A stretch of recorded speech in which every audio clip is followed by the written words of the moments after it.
It was December 31st, my birthday. Since my birthday and New Year's coincided, my family decided to make it into one big event. So my parents invited all our family members over. We celebrated at my aunt's house, as she was abroad at the time. The house was actually unoccupied most of the year.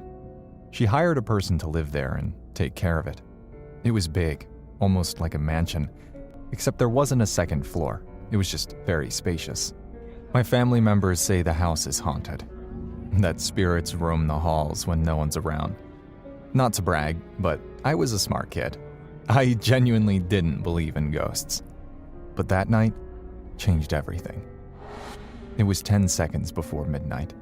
My whole family shouted the countdown while I jumped up and ran around the room, waving my arms like an excited little kid. 5, 4, 3, 2, 1. New Year's noisemakers sounded, and some of my relatives bashed pans together in jubilation. I could hear cars and motorcycles honking outside as well. We ate after that, chatting amongst ourselves. I, however, was feeling sleepy, and I needed to pee. Putting my drink down on the table, I walked past my cousin, who was playing with my iPad and taking selfies. The hall leading to the bathroom was very short. You could easily get there in 5 seconds. The door to the bathroom was ornate and heavy. It always made a sound when I closed it, since I wasn't strong enough to close it softly. I felt around the wall to turn on the light switch, and I don't know if it was the lack of sleep or my imagination, but I saw a lady with her back toward me.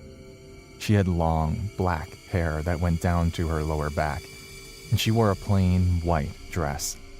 She was so pale that she was glowing under the light. In disbelief and utter denial, I wiped my eyes with my free hand and blinked a few times, but she didn't disappear.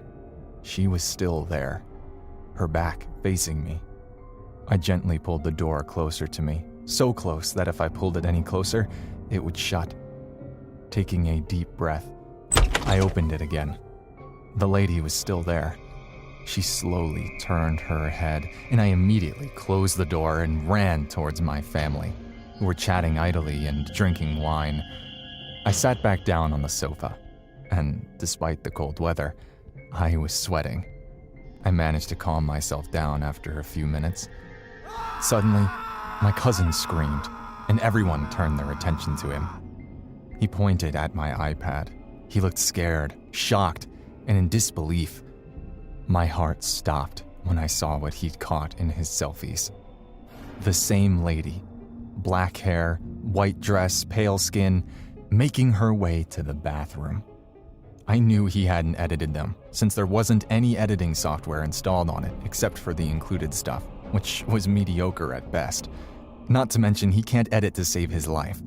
In almost every picture he'd taken, she was there, walking. He deleted the pictures, and I remembered that I still needed to pee.